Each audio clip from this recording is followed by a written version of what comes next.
প্রিয় দেশবাসী, আসসালামু আলাইকুম। আপনারা লক্ষ্য করুন যে 5ই আগস্টের পরে কেন এখনো আইনশৃঙ্খলা পরিস্থিতি, হত্যা, রাহাজানি এগুলো কমছে না কেন? এটা গোড়ায় আপনার যেতে হবে, গোড়ায় গলত। সেটা কেমন? আমি ফ্যাসিস্ট হাসিনার সময়ও বলেছি, ফ্যাসিস্ট হাসিনার দলের গুটি কয়েক লোক ব্যতীত সবাই সর্বনিম্ন হলেও কোটিপতি। কেউ 1 কোটি, কেউ 5 কোটি, 10 কোটি, 100 কোটি, 1000 কোটি, বিলিয়ন ডলার, এই ধরনের মালিক তারা। সকল অর্থ তারা তাদের নিজস্ব কবজায় নিয়ে তারা এই দেশ থেকে পালিয়েছে শীর্ষস্থানীয়রা, আর বাকিরা এই দেশে রয়ে গেছে সন্ত্রাসীগুলো। দ্বিতীয়ত, হাসিনার নিয়োজিত, ফ্যাসিস্টদের নিয়োজিত বিচার ব্যবস্থা এখনো প্রচলিত। অসংখ্য বিচারক আছে যারা এখনো ফ্যাসিস্ট হাসিনার সে আদর্শেই বিশ্বাসী, তারা সেভাবেই চলছে, সর্বত্রই আছে, শুধু বিচারে না। তৃতীয়ত, আপনার আইনজীবী হাসিনার আইনজীবীরা রয়ে গেছে এখানে, এবং যেখানে যেখানে পারছে না সেই সকল জায়গায় তাদের জায়গা দখল করেছে আরেকটি দলের আইনজীবীরা, আরেকটি দলের সন্ত্রাসীরা, আরেকটি দলের চাঁদাবাজরা, যারা নির্বিঘ্নে স্বপরিচয়ে তারা এ কামগুলো করে যাচ্ছে। এখন দেখুন, হাদিকে মারার পেছনে কে? ইন্ডিয়া থেকে নানক এই সিদ্ধান্ত নিয়েছে।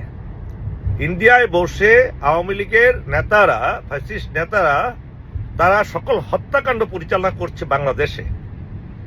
তাদের লোক নিয়োগ করেছে। যে হত্যাকারী, তাকে জামিন দিল কে?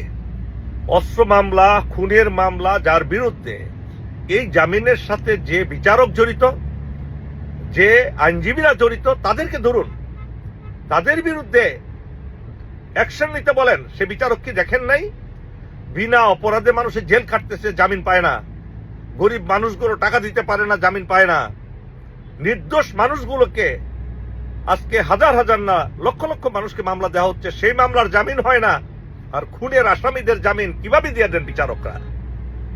এবং কারাই সে আইনজীবী যারা এই দায়িত্ব গ্রহণ করেছে তাদেরকে জামিন দেওয়ার জন্য, তারাও এই খুনের সাথে জড়িত।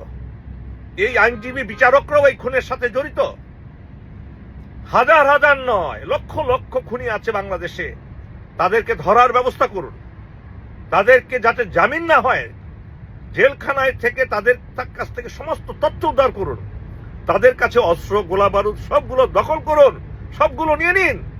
পুলিশের কাছ থেকে যে সমস্ত অস্ত্র, গোলা বারুদ লুট হয়েছে সেগুলো উদ্ধার করার ব্যবস্থা করুন।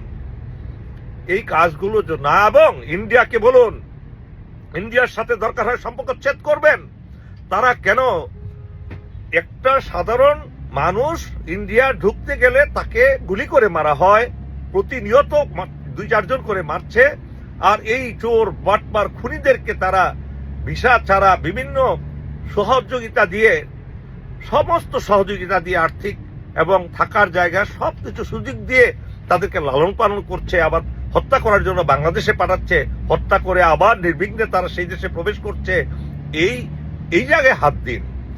ইন্ডিয়াকে এত আদর করার কিছু নাই। বলেন কূটনীতির ভাষা, গোষ্ঠী মানেন কূটনীতির ভাষা। তারা কূটনীতি মানে না, আপনি কূটনীতি দিয়ে বসে থাকেন। আমি এই কথাগুলো বলছি, আপনারা মনে যদি লাগে এই ফেসিবাদদেরকে উৎখাত করার জন্য ফেসিবাদের সহযোগী দলকে উৎখাত করতে হবে। যারা ফেসিবাদের জায়গায় নেমেছে, যারা হাজার হাজার কোটি টাকার অবৈধ মালিক হয়েছে 91, সেই 90-এর দশকে, 2000 দশকে, তাদেরকে আবার গ্রেপ্তার করুন।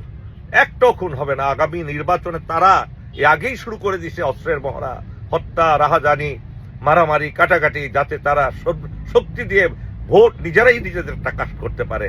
সাধারণ মানুষকে ভোট কেন্দ্রে যেতেই দিবে না। সুতরাং আরো এরকম ঘটনা ঘটবে। প্রিয় ভাই বোনেরা, রাস্তায় মিছিল মিটিং করে কোনো লাভ হবে না। লাভ হবে এদের বিরুদ্ধে মিছিল মিটিং করেন। যে কথাগুলো আমি বললাম, সেই বিচারকরা কেন তাদেরকে এই দোষী খুনিদেরকে জামিন দিচ্ছে, সাধারণ মানুষকে জামিন না দিয়ে? আর আইনজীবী যারা, তাদেরকে ধরুন, তারা কেন টাকার লোভে এই দেশটাকে অশান্তি সৃষ্টি করছে? আল্লাহ আমাদের এই কথাগুলো বুঝার তৌফিক দান করুক। আল্লাহ হাফেজ। বাংলাদেশ জিন্দাবাদ।